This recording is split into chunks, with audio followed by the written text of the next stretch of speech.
This is a podcast by the Straits Times.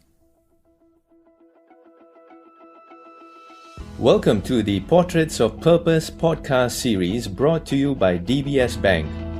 In this series, we speak to social entrepreneurs making a difference.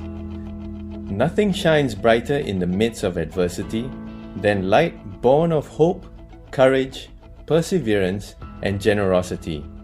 You can find stories of purpose-driven people who demonstrate such qualities at the website go.dbs.com/portraits. Now, in this second episode, we meet Chris Langwallner, co-founder and CEO of food startup NamZ, a food science company dedicated towards creating a healthier planet and healthier people, one meal at a time. So tell us, Chris, were you in love with food even when you were growing up as an Austrian farm boy?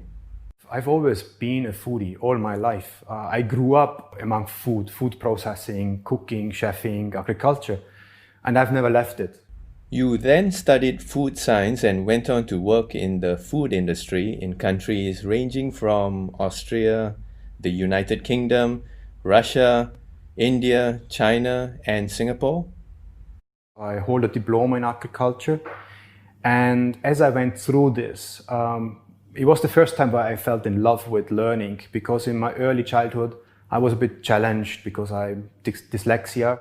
I wanted then to go and explore much more about food science and explore food technology. How is food being made really on big scale to feed all of us? As I became a professional in the industry, and as I've been exposed to a lot of snacks, a lot of products that contain quite a high amount of salt, MSG, and all of these ingredients, I had fun playing around with it. Indeed, I actually started a business that is all about, making these fantastic flavors and spices and season all of these particular products.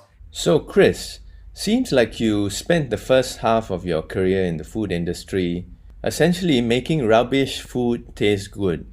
So how do you decide to make that crucial change in your career?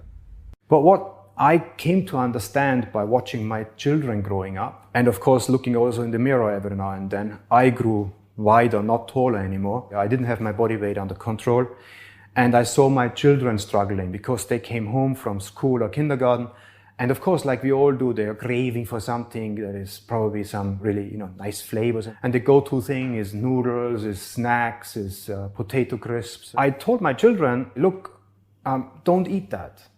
It's not good for you. It's not good for your body. And then the next day morning, I went back to my own company, and I asked the R&D team to basically say, make it more compelling for children so that they come back to the product over and over again. And that conflict in me grew massively, and I really started to say, there must be a much better way of doing things. Now, in 2012, you moved to Singapore to work in an international food and agribusiness firm.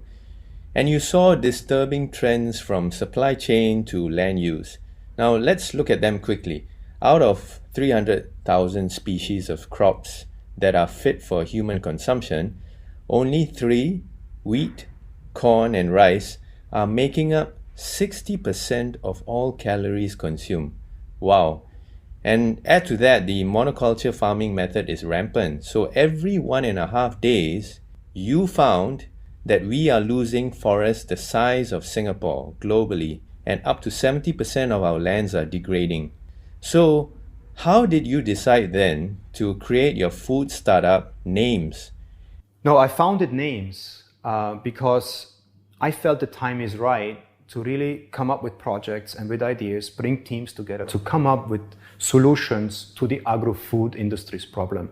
So you started a new unit under NamZ, which is called What If Foods, and What If Foods has just redesigned the globally popular, tasty but unhealthy instant noodles, and you've come up with multicolored versions free of synthetic coloring and made from future fit crops like the Bambara groundnut and moringa. If you want to drive impact, and if you want to actually build something on scale so that you touch hopefully millions of farming communities, and of course millions of customers, a go-to product is instant noodles. Most of them are deep fried in today's day and age.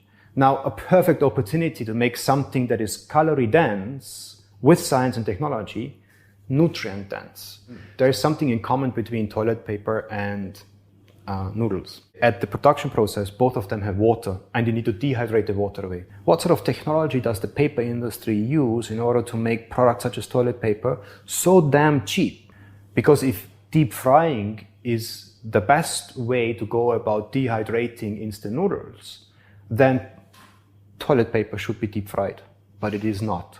That was a mind exercise that we did to basically then say, okay, let's step out of current food science and technology and explore whether or not in other industry segments are different technologies used, and can we learn and borrow approaches from there and onboard them to our problem to find a solution.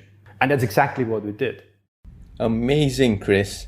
So essentially, What If Foods took instant noodles and redesigned one of the biggest Asian comfort foods to make it not only healthier, but nutritious.